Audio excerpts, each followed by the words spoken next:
Buffy the Vampire Slayer. One of Joss Whedon's kind of great works that includes works such as The Avengers, Dr. Horrible's Sing-Along blog, and Firefly. Buffy the Vampire Slayer, it aired the year I was born, and I only started rewatching it last year. But I have to admit, it's one of the great. I think it's one of the greatest series of all time. I mean, I know I've watched quite a lot of stuff like Doctor Who and Sherlock and all the rest of it, but this I feel is up there. This is a great series.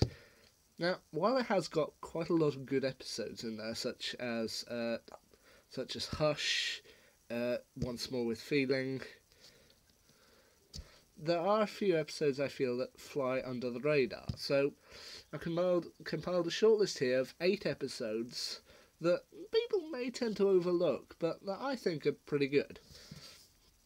I only have one choice for what I think is an underrated episode in Season 1, and that is, I believe, the 3rd episode of the first season, titled Witch. The basic premise of it, Buffy attempts to cobble together something from her previous normal life, i.e. getting back to cheerleading. However, they soon find that the kind of main cheerleader, she is seemingly kind of a bit of a control freak, kind of always wanted to push herself to be the best.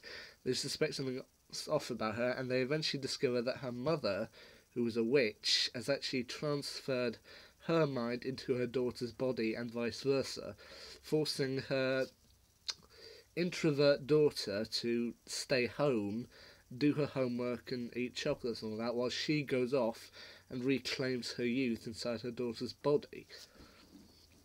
It's a little bit of an odd episode, and to be honest, it kind of brings out the classic Freaky Friday storyline, but I think it's a great episode, and one that tends to often be a little overlooked. For Season 2, once again, I only have one underrated episode of Season 2, and that is Go Fish. This one, I've heard both sides of the fence in this one. People who think that some think it's a good episode, some who don't think it's a good episode. The main thing to note about this episode is that it features a guest appearance from a young Wentworth Miller whose kind of blown up in the last few years with shows such as Prison Break, The Flash, and Legends of Tomorrow. So it's kind of fun to see an actor that we all know and just see him slightly younger. The basic plot for Go Fish is that Buffy and the Scoobies find out that the school's swim team has been kind of drugged and altered by the school swim team captain and the nurse to basically make them into creatures that are kind of half human, half fish, to make them win competitions, and it's a race against time to basically stop the coach and the nurse from kind of changing Xander, who's had to join the swim team undercover in order to figure out what's going on. So yeah, once again, mostly notable for a young Wentworth Miller, but I think it's still a good episode. Now for Season 3, I've actually got 4 episodes from here that I feel are underrated, so I'll go through them one by one. The first one I think is underrated is the first episode of the 3rd season, Anne. This one kind of had a lot to live up to. Kind of at the end of the 2nd season, it ended with Buffy kicked out of school, kicked out of home, and she just murdered her boyfriend. So yeah, the Season 3 opener, Anne, I feel is a really nice view. It shows that Buffy has become a waitress, calling herself Anne, since the end of Season 2, trying to scrape by. But then she encounters someone who she had previously saved from vampires, and they have to work together to find people who are disappearing through a mysterious tar pit. The one thing I like about this episode is the ending. Buffy gives her Anne identity and her job to the person that she saved, and then when she goes home and she and Joy see each other and hug, that to me is a lovely moment, and it's an episode that I really think is good. And surprisingly enough, my next episode that I think is underrated from Season 3 is Dead Man's Party, the one that came directly after Anne. Buffy returns home, but then finds that she isn't quite welcomed back with open arms, and people seem to be a bit kind of annoyed or angry at her, or even dismissive. And she even makes plans to run away again, but before a supernatural occurrence begins happening at her welcome home party. Once again, it's a fun episode, and it's nice to see everyone get back together at the end. Plus, Anthony Stewart Head as Giles threatening Snyder. That to me is both funny, that's hilarious, and also you can totally believe it's nice to see his Ripper side come out. Next episode, season 3, underrated episode I feel is The Zeppo. This one, I feel, it kind of speaks to me as a person who, I'll be honest, at points throughout high school and college and I often felt like a bit of a third wheel, so I identify with this episode. Mainly focuses on Xander trying to find his place, kind of in the Scoobies, outside the Scoobies, trying to find his spots, and it's a great way of showing that even if you're not a main member of the team, you're still the guy who stops them from being killed on their way out.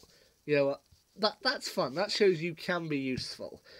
The final one from season 3 I feel is underrated is The Prom, or I think I may have heard people talk about this one, but The Prom, the storyline kind of flashes past.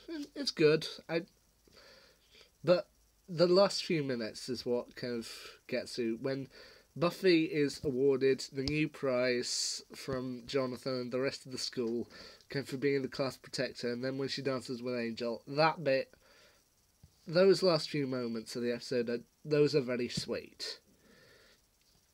I only have one choice from season 4 that I feel is kind of underrated, but I still think it's good, and that's the last episode of season 4, Restless. Season 4, I've heard people say that it's probably the weakest, but after defeating everything, kind of doing everything, the Scoobies settle down for a night with a movie to just cap things off. However, they discover that because they summoned the spirit of the first Slayer, then work isn't entirely done, and each of them slip into a dream. Yeah, it's a bit difficult to explain, but Buffy eventually has to fight off the spirit of the first Slayer. And once again, I feel it's a good episode. It's often overlooked, but I feel it's good. And the final one I have for now, since I'm only up to season 5 at the minute, is the season 5 episode Family.